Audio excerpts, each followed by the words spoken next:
Beautiful. Just got confirmation on that. Great. So we'll get underway with today's presentation. So the presentation this afternoon is on IPVideoTalk, which is our web meeting and virtual collaboration platform, and some of the changes that we've had made to this particular platform. Before we get into that, we'll cover off a little bit about Grandstream. So as a business, we've been around since 2002. We started off originally with ATAs and gateways. We've grown into an organisation with over 600 employees globally. Our product portfolio contains in excess of 40 products. It covers categories such as business conferencing, IP phones, gateways and ATAs, networking devices, surveillance and facility access systems, and our award-winning IP PBXs. We primarily have served into the small to medium business and consumer markets traditionally. Some of the products that we're now releasing are moving us into the larger business and potentially into the lower ends of the enterprise market. Over on the right-hand side just gives you a little bit of an idea of our geographic spread. So we're headquartered in Boston. We are a US-based company. We have 2 other locations in the US, both in LA and Dallas. In China, we have operations for product development and also manufacture and shipping. We run EMEA support out of Casablanca. We run Latin America support out of Venezuela. We have warehousing in the Netherlands for EMEA, and we run our support center for APAC out of Malaysia. This particular slide here is very, very relevant at the moment. It's a Grandstream mission. So we believe in connecting the world. We believe every business, large or small, should have the tools to communicate from anywhere on any device. And we design products that make this belief become a reality. Very appropriate with the way that everyone's working from a multitude of different locations at the moment, potentially not working from their normal work environment and having to get used to working in a different way to get their daily work done. So what is IPVideoTalk? It's a virtual meeting room that either co-workers, teammates, classmates, or any group of people can come together and collaborate in. So it's allowing us to all meet virtually. Very appropriate and very important with the way that everything is at the moment. Some of the collaboration features that exist within IPVideoTalk. So it provides an organization with features to allow productive remote sessions. Things such as 1080p HD video, so providing a high quality video feed. HD audio, making sure the audio is coming through at a high quality level. We can do screen and content sharing. So we can share our screen or we can share specific content. We are able to run it in meeting and webinar mode. So today we're running IPVideoTalk in a webinar mode, which is purely for information to be dispersed out over it. But we also have the meeting mode where it allows 2-way video conferencing meetings to occur. In the chat session, we have the ability to have group and private chat. So we can send chat messages out to the whole group or to specific people. We have the ability to record and store those recordings in the cloud or download those recordings afterwards. So we can record the meeting, we can record the webinar, and have that information that we can refer back to at a later point in time. At the end of the meeting, the system will automatically generate a meeting report, and that will cover off things such as the number of attendees, what time frames the different numbers of attendees were in, what the average attention span was, were they flicking between things, how did they leave, how many people have left the meeting and at what time, and all those sort of statistics and analytics that allow us to determine whether meetings are effective, but also who was particularly on those meetings. And then we also have some administrative controls for the host of the meeting. So they have the ability to be able to mute all the participants. They have the ability to unmute specific participants during a video conference. They can have everyone muted, and they can make people press the raise their hand button, and then they are able to unmute them as the actual administrator, so that we don't have a mass number of people necessarily wanting to talk over each other at the same time. IPVideoTalk also allows us to meet from anywhere at any time. So we can hold these remote meetings or training or classes or video conferences on basically any device. It allows us to instantly create a virtual conference space. We can schedule one-time or repeat meetings. So today's was scheduled as a one-time, but if we have a normal fortnightly meeting or normal weekly meeting, we can schedule that to just happen on a recurring basis at the same time with the same details. When we schedule the meeting, it automatically invites people to that meeting. So it will automatically generate an email that goes out to those people, inviting them to the meeting, which they can accept, notifying the host back that yes, they have accepted that meeting, but it also gives them the information that they will need and the link or the meeting number that they will need to be able to log into that meeting.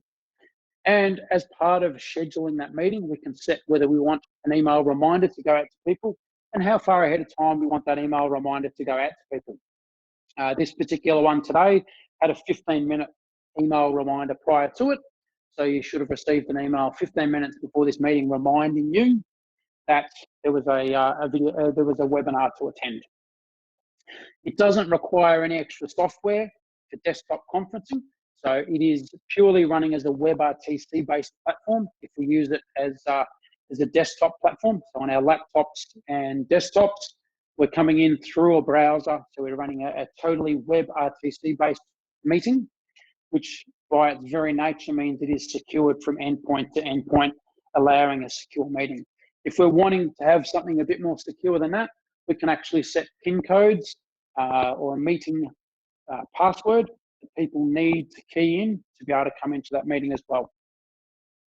We can come into the meeting through web browsers.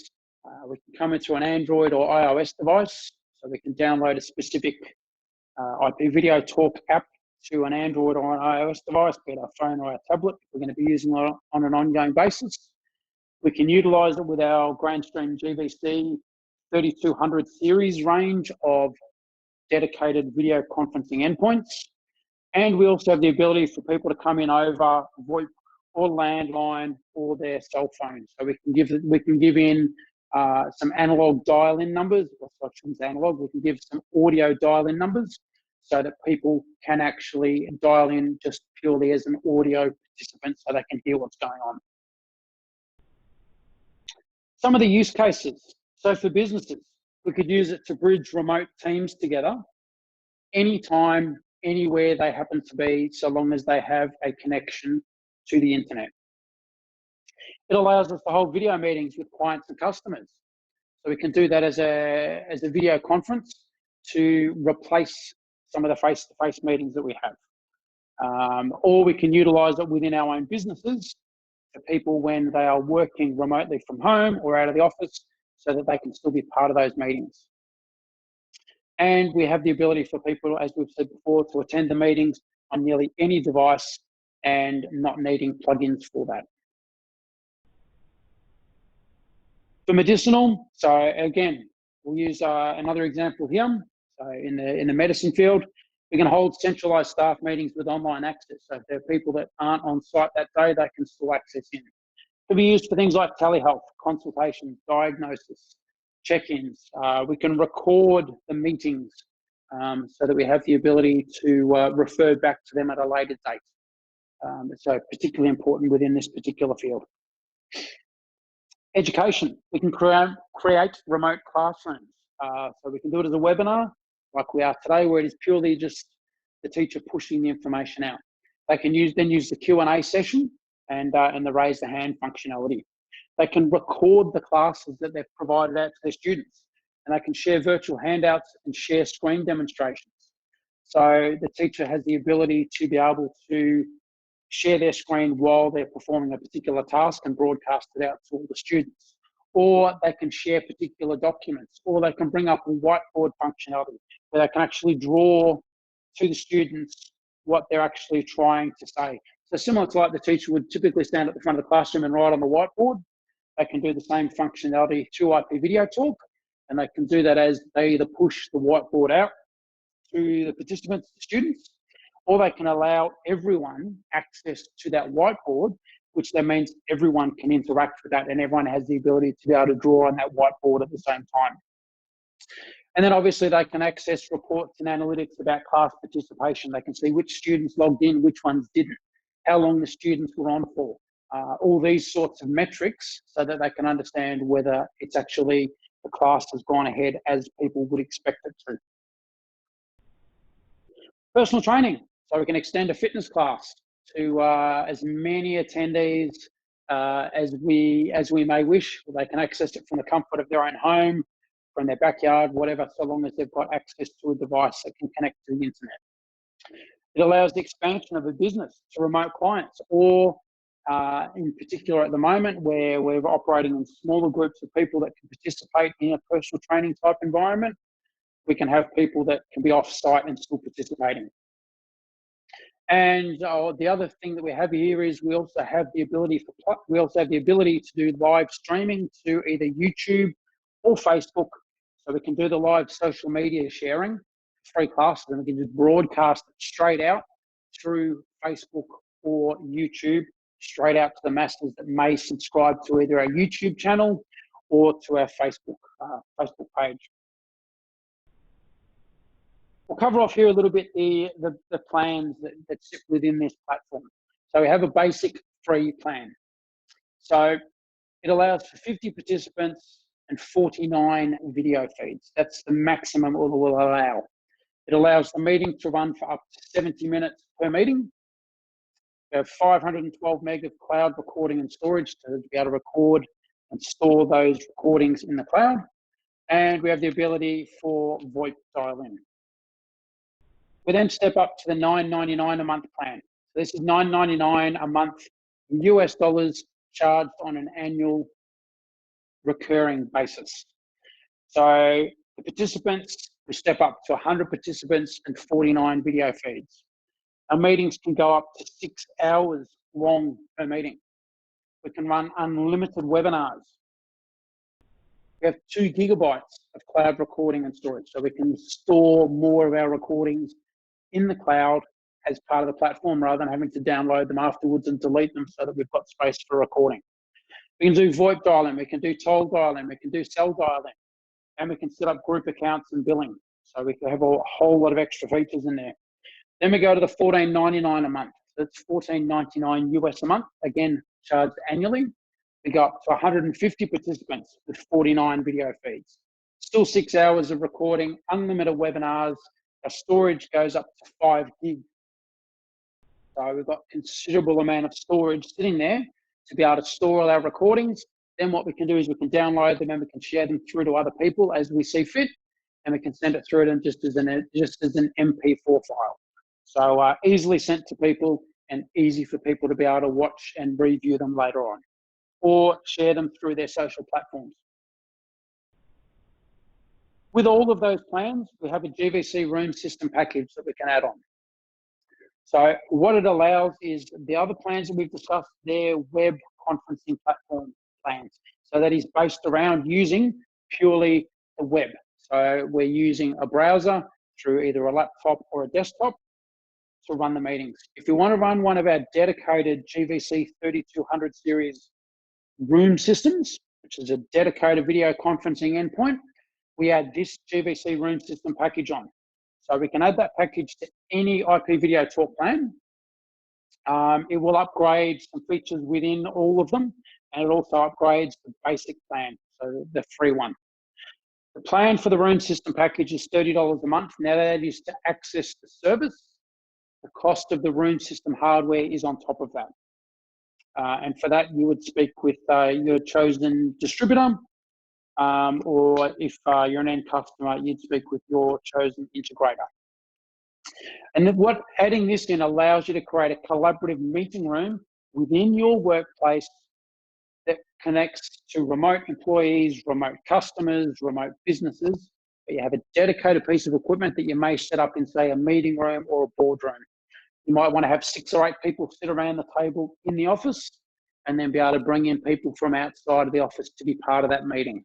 It's a little bit hard to get 6 to 8 people sitting around a table captured in the camera of a laptop or of a USB camera sitting on top of a desktop. It's a little bit hard to get that sort of detail in there. So hence why people in that type of environment would want to add a room system package and add on the GVC 3200 series dedicated video conferencing endpoint. I'll touch into a couple of the newer endpoints now. So these are some of the ones that are coming in the next probably 2 to 3 months. So we've got the GBC3212, which is a compact and affordable video conferencing endpoint. Now, this is designed for either TV or monitor mounting. It's designed for, say, in an office. It's just a normal person's office, to create a dedicated video conferencing endpoint designed to be used specifically with the IPVideoTalk meeting plans. So it is only designed to work with IPVideoTalk, this particular device, but it allows you to create a virtual conference and meeting space in your own office with ease on a dedicated endpoint. So some of the features of this particular product: it has a HD megapixel camera. It has integrated dual band Wi-Fi. That's going to run over both 2.4 and 5 gig. It has dual microphones with noise cancelling technology, designed for about a 3-meter pickup distance. This is why I said it's designed for an individual person's office. If you needed something a little bit more than the 3-meter pickup, you'd look at, say, the GBC3210, which is one of our existing products, and that's designed for anything up to about an 8-meter pickup on the microphones. So we've got a bit of a difference there. For content sharing, we have the ability to use both Miracast and AirPlay. So we're not necessarily needing to plug in cables, any additional cables, to be able to do any sharing or data sharing that we may want to do as part of that conference. What you're seeing today from me is what I would class as data sharing. I'm sharing my screen, or I'm sharing an application on my computer that you're all then able to see. So using this particular device, you'd be able to do the same thing, but you'd be able to do it wirelessly using Miracast or AirPlay. A couple of different scenarios there. So we can use it as an entry-level video conferencing device. So as I say, for smaller offices, individual people's offices, you might have 2 or 3 people maybe sitting around a desk in someone's office. Perfect for that type of environment. Or you may use it as a high-quality mobile and remote video conferencing endpoint. So it'll give you a better interface and a better presentation quality than you would necessarily get out of the webcam and the speakers and the microphone that might just be sitting in your laptop. So you could use it in conjunction with that and be able to create a more professional type impression. Then we move on to the GBC3220, which is going to come in at the top end of our video conferencing devices. So this helps to create an immersive video conferencing environment to increase collaboration and productivity.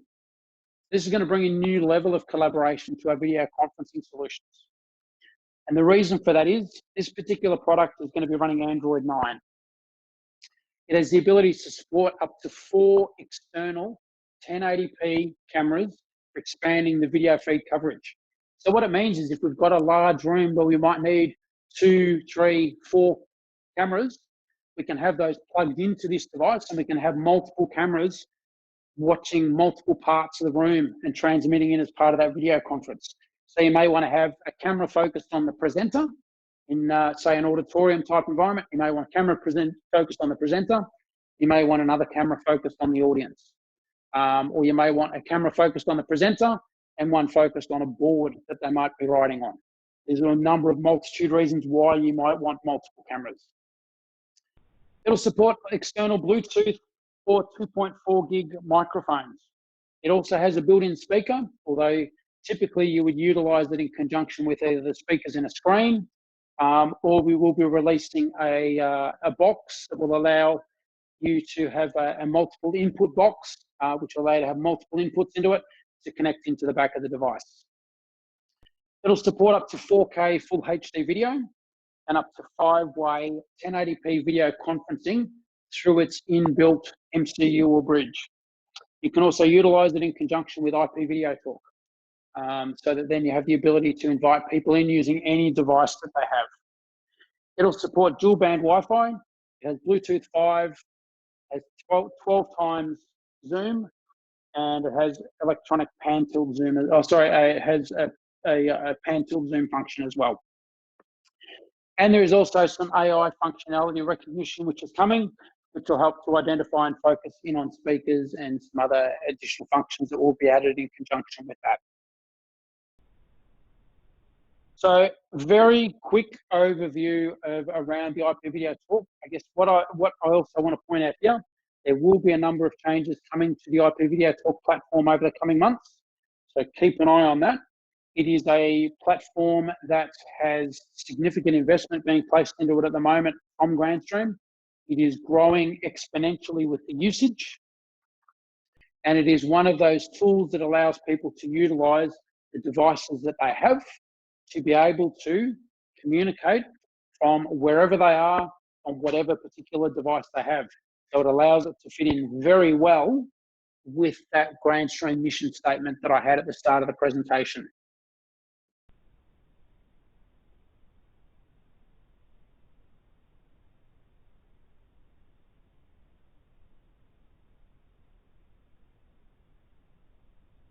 Now, what I'll do is I'll throw the floor open to some questions. I'm sure there'll be some questions that people have. If they're ones that are around specific things at the moment, that are products that are current in the market, I'll be able to answer them. Any of the other ones that relate to maybe some of the new, we may have to take that offline. So if people have questions, I'm happy for them to either type it into the group chat part of the interface, which will be over on the right-hand side. There's a little a little two bubble image, or down the bottom there's a Q, which when you hover over it will say Q&A, and you can type your questions in there. WebRTC, okay, I've got a question. WebRTC supports all browsers or only Chrome? There are some browsers that it works better with than others. Not particularly good on things like Internet Explorer and the likes. Things like Chrome, Firefox, and those, yes, it is perfectly fine with. Question of how much is the GVC 3220? I don't have firm pricing on that as yet. I would envisage it will. It's a little bit hard to put a price point on that at the moment. It is going to be the top of the range. It will sit above the GVC 3200.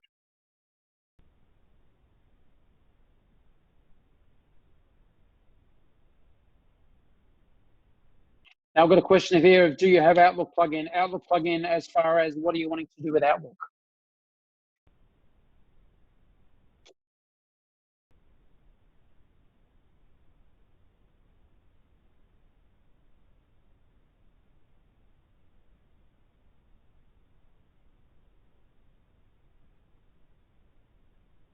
To populate the meeting details.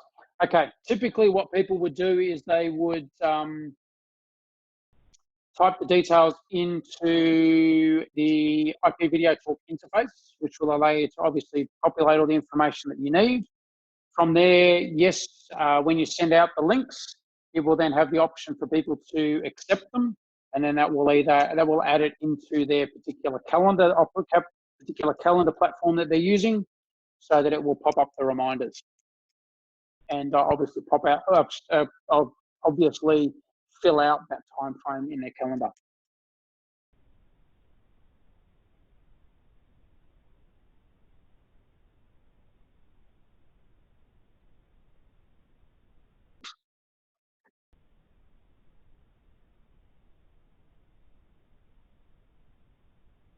So what I might do is I might actually, we'll sit here for a minute. What I might do is I might just, as an impromptu, I might just duck into setting up a meeting, and we'll give people a little bit of an idea as to how that works. So we will go to here, and we'll share the desktop. Share my screen. Okay, so once we've logged into the interface, we'll go over here to the left-hand side with schedule meeting. We can choose either a meeting or a webinar.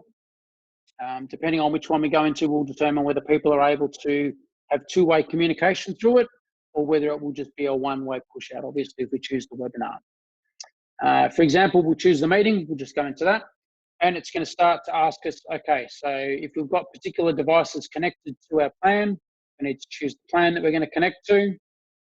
We can use our personal room. We can type in the subject of what the meeting will be, the organizer.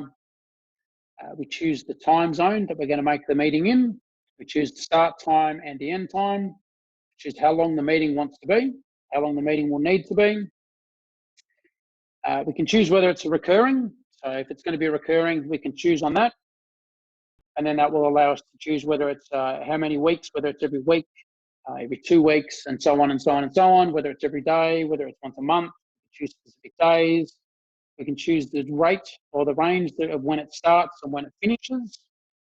We can have it stop recurring after however many meetings we want to choose, or we can just have it as a no ending, so it will just keep happening on a recurring basis. We can then type in the password. We can type in whatever password we choose. It'll be up to 8 digits, so that way people need to know that password to be able to come into the meeting. We can type in a description, so a description of what the meeting might be about. And from there, we go down to agenda. Pretty simple. We can put in there again what the agenda might be, so bullet points of what the actual meeting will be. If we're going to allow phone access, we can choose which numbers. So we can have, because I'm sitting in Australia, it will populate with the Australian number and also the Boston one by default. We can go in here to select number, and then we can choose a number of different numbers that account, just by a matter of ticking. So for example, if we go down here and we untick the United States Boston, now it's disappeared from here and we only have the Australian number. If you happen to be a service provider, I can also send you out a copy of the user guide, which will tell you how you can add specific SIP trunks to it that you may want people to use. We can then choose the preferred server location, depending on where we're sitting geographically. We can then set some meeting settings. So we can set it to automatically record. We can set it so that everyone is muted by the host on entry. So that's typically in a meeting, we'll have that. If we're in a webinar, obviously you're already muted. We can allow chat or we can not allow chat. So that's the chat box for people to be able to type their messages in. We can have the meeting locked, so we can actually lock that meeting. We can display the attendees list and status. We can play a beep when the attendee joins and leaves the meeting. And we can have call the host automatically when joined the meeting. In the invitees, this is where we would put the people that we're inviting. So we'd put their emails, or if they've got an IPVideoTalk account, we'd put that in there, so we can do either. And we can separate each of those with either hitting the enter button or the semicolon. We can choose what the layout will be. So whether it be a tile layout, whether it be a focus, so we've got the speaker and then we've got everyone around the edge, or whether we just have the speaker layout sitting there. And then it's a matter of hitting down here of schedule. Down the bottom here, we've got schedule your meeting in Outlook or Google Calendar instead. So we can choose either one of those, and then off we go and start to run through that way. So I'll cancel that one because I don't particularly want to schedule another meeting at the moment. So does that answer the question about Outlook? We have the option down the bottom so that if people want to schedule it in Outlook, they can hit that button instead and head through that way.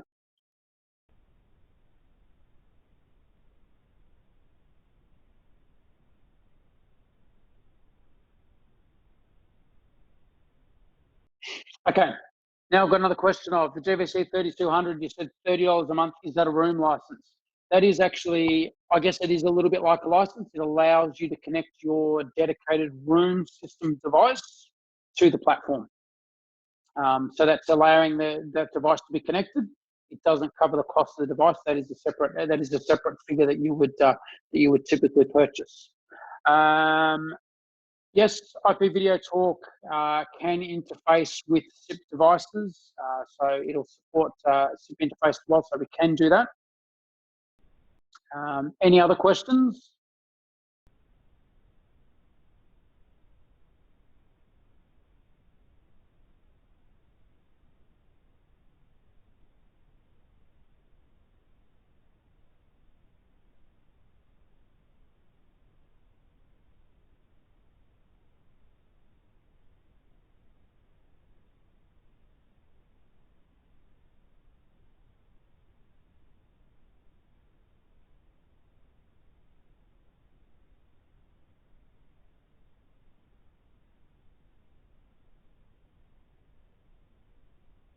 So do we have any other questions out there? Or will we wind that up as having an overview of the IPVideoTalk platform? We will probably organise additional ones of this as some of the other changes come in over the next couple of months. And I guess one of the new features that I did briefly touch on is the ability to whiteboard. So that basically brings up a whiteboard and allows us to draw on the screen. And then we can also have the ability to share the document and be able to edit the document as well. So that's also sitting on there at the moment as well.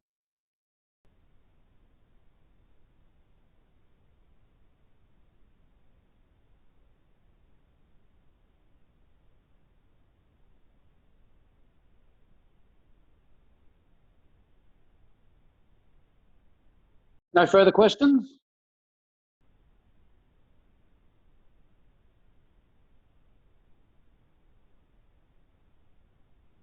The two new devices that I showed at the end of the presentation, the GVC 3212 and the GVC 3220, they're scheduled to be out within the next 2 to 3 months. So they'll be coming in and being added to the platform.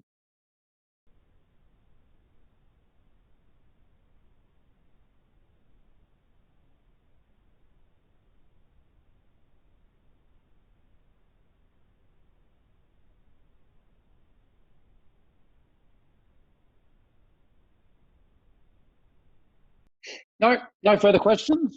Well, I think we'll wind that up as the webinar for today. My email address is on the screen. If anyone has any particular questions, please feel free to send me an email asking those questions or any queries that you may have in regards to not only the IPVideoTalk platform, but any of the Grandstream product offering. So just to I guess verbally read that out, my email address is ben.miall@grandstream.com. And if there's no other questions, we'll wind that up. I'll thank everyone for their attendance and wish them a great afternoon.